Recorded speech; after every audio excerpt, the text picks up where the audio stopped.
and start doing critiquing billet chops.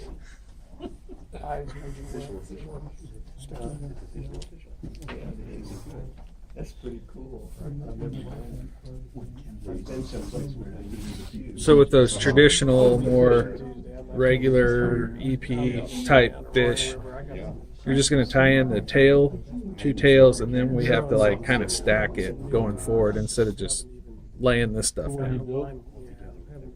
I made a mistake on that. I put a blocking reel seat. It needs a down locking to get the weight on the back so it balances better. What type thread? This is UTC 140. I would usually use white on this fly or so, but I just brought one thread today.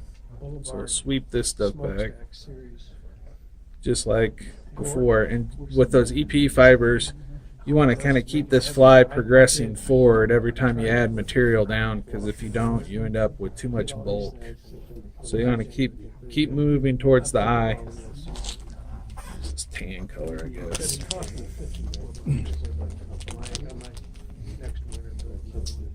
So you wrote the bead head on? No, no bead head. This one's just straight hook. This one you actually trim it. I got to cut these fibers. I'll show you. So you may have said, does this add more bulk then? At this More point? bulk, just a little bit different profile. Made it for me. He's gonna make me another one. And move the thread forward. And then you have to get this stuff and cut it up here into like, usually 4s is the best. I might need just a little more than They're all like down locking. so I even up those tips, and then you can kind of fold it in half, There's a Euro nymphing rod. cut it, and make a stack over here, and then do that again, fold it in half, TFO for their Euro nymphing rod. Get that. and cut it. Yeah, because you got all that rod out. I've been fishing some.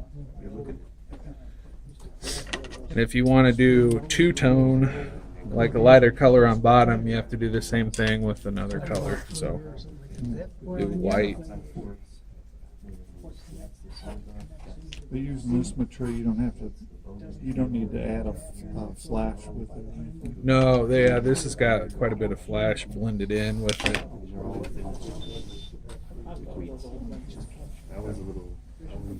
I'll cut this here. All right.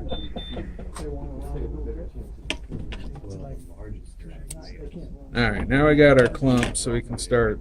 It doesn't matter which way you start. I got white in my hand, so we'll start on the bottom.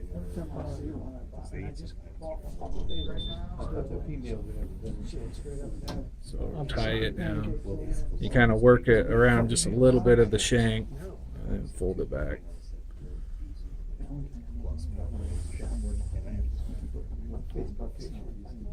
Tie it. And then switch. Do the tan.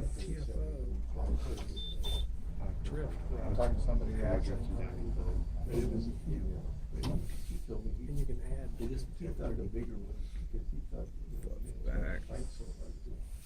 Go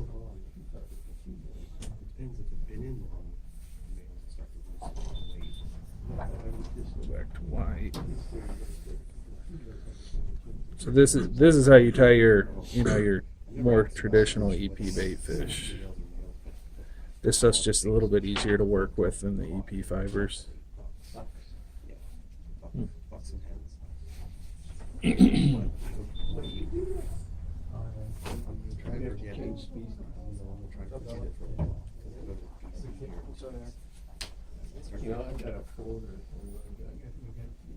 But you're always wanting to kind of move this stuff forward as you go, because if you keep staying in one spot and not progressing, you build up that bulk too much. It's not. That's famous. Yeah. I'm sorry. How are you? Oh, that's right. Like I said, like a lot of, you'd probably want to use white thread or something so you don't see the thread wraps in that body. It's just I didn't bring anything else. Another clump.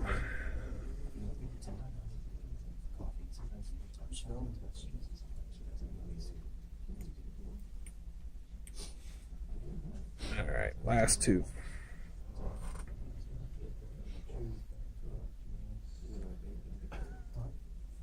Like I said, another pattern that you can tie with this is just your traditional clouser. Makes good clousers. A lot of those striper guys like using this stuff for clousers. Those surf guys that fish out in San Francisco and stuff, they throw a lot of clousers but made out of this material. It's just a little more durable. Alright, then we'll fold this back. Build just a little bit of a nose.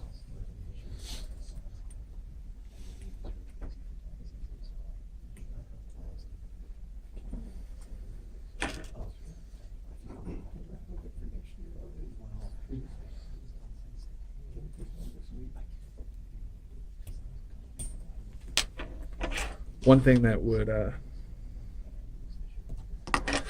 if you had a brush, you'd probably want to brush this out a little bit. I'll just use my fingers and get it as good as I can. You do have to trim this one a little bit more than the others. I'll bring this brush out, but instead of just trimming the one side, I'm going to kind of trim them both back at an angle. So we'll start here and kind of just go straight back.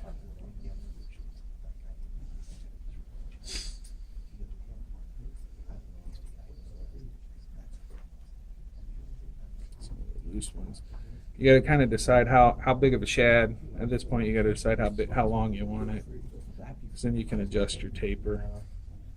But I think like even with those EP ones, if you can get all the fibers out, where they're kind of sticking out, and then you just kind of angle it back towards the middle, and then do the same thing on the top, kind of hold them out and angle them back. Then what you can do is go in there and kind of round out the head and round out the bottom here. Some of the commercial ones that are tied this way, they don't like round them out at all. It's just a straight, wedge down. They don't round them out. But I'm going to thin some of this out on the sides because you kind of want these to be flat. Clean it up just a little bit.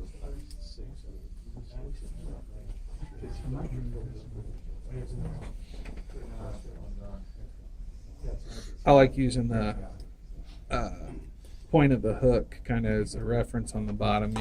You want that hook point exposed a little bit. Kind of helps make the fly swim right and keep it down. So then I'm gonna go back in and glue on our eyes. Hopefully the eyes glue on better than those last ones did. I like using these plastic doll eyes. Don't your daughters get pissed off when you take one Yeah, of those dolls? right.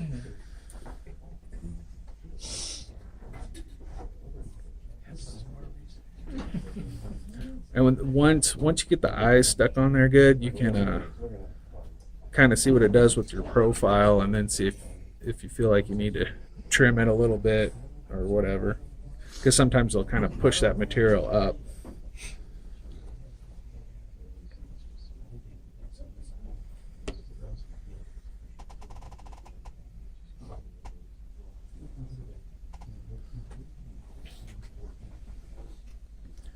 These ones don't have the adhesive.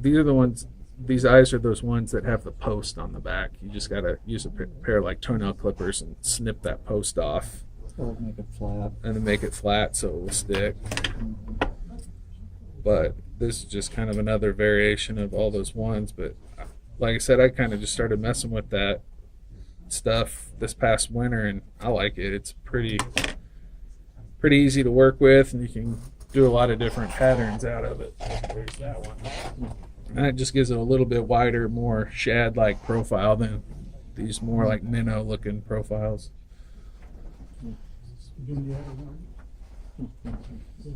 And they make so many colors. Like I said, color combinations are endless. The one that's been fishing the best though this year is that one, the black, little line of black with the gray and white.